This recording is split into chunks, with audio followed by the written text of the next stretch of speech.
Salam kebangkitan jiwa. Tema kita krisis identitas diri. Saudara dan saudariku terkasih, kamu pikir kamu tahu siapa dirimu? Maaf, kamu salah.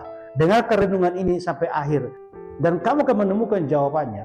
Krisis identitas diri adalah kondisi di mana seseorang merasa bingung atau tidak yakin tentang siapa dirinya, apa nilai-nilai yang diyakininya, atau apa tujuan hidupnya.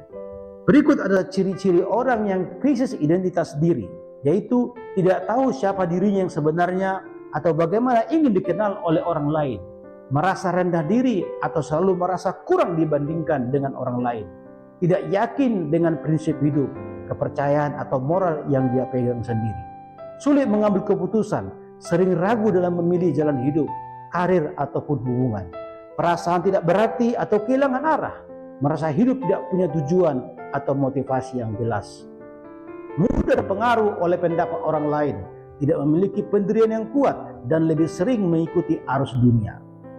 Saudaraku, sadarilah kita hidup di era palsu, di mana orang lebih sibuk menciptakan citra daripada membangun karakter. Lebih banyak orang yang mengenal kamu di Instagram daripada kehidupan nyata. Lebih banyak yang peduli dengan pakar estetika daripada kesehatan mental dan spiritual. Lebih banyak yang haus validasi dunia daripada haus kebenaran Tuhan.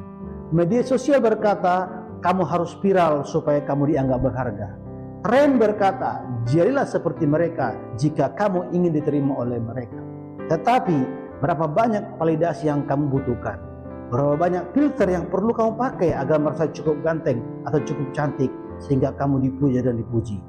Berapa banyak pengikut yang dibutuhkan agar merasa cukup berharga? Ketahuilah, dunia membuatmu kecanduan akan pengakuan. Dunia membuatmu merasa tidak pernah cukup.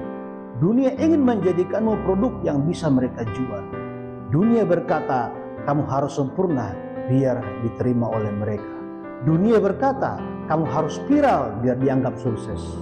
Dunia berkata, kamu harus punya banyak pengikut biar dihormati. Firman Tuhan berkata, sebab kamu telah mati dan hidupmu tersembunyi bersama dengan Kristus di dalam Allah. Kolose 3 ayat yang ketiga. Dengarkanlah, inilah yang jadi identitasmu di dalam Tuhan. Kamu bukan produk dunia ini. Kamu adalah karya Tuhan, Imago Dei, Kejadian 1:27. Kamu bukan konten untuk di-save. Kamu adalah ciptaan ilahi dengan tujuan besar, Matius 28 ayat 19. Kamu bukan hasil algoritma. Kamu adalah hasil rencana Tuhan, Yeremia 1 ayat 5. Kamu diterima bukan karena prestasi, tetapi karena kasih karunia, Efesus 2 ayat 8-9. Kamu bukan sekedar tren, kamu adalah bagian dari kekekalan, Efesus 2 ayat 10. Kamu tidak perlu membuktikan diri karena Tuhan sudah memilihmu, 1 Petrus 2 ayat 9. Sekarang kembalilah kepada identitas aslimu di dalam Tuhan, yaitu berhenti mencari validasi di tempat yang salah, yaitu di dunia ini. Mulai temukan jati dirimu dalam Tuhan Yesus Kristus.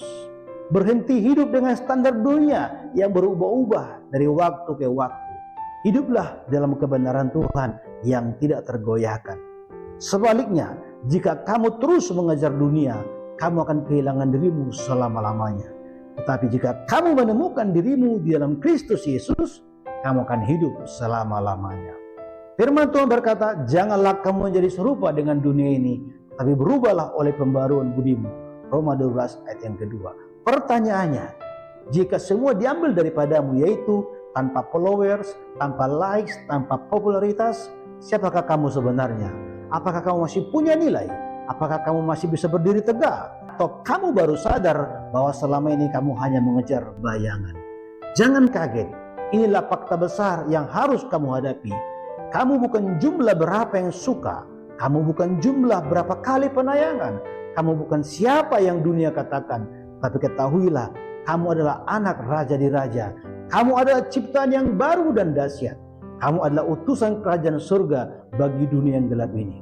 Firman Tuhan berkata, tetapi kamulah bangsa yang terpilih, imamat yang rajani, bangsa yang kudus, umat kepunyaan Allah sendiri. 1 Petrus 2 ayat 9. Jika renungan ini membantu menemukan kembali identitas dirimu di dalam Tuhan, bagikan kepada orang lain agar mereka juga tertolong. Demikian Tuhan berkati. Salam.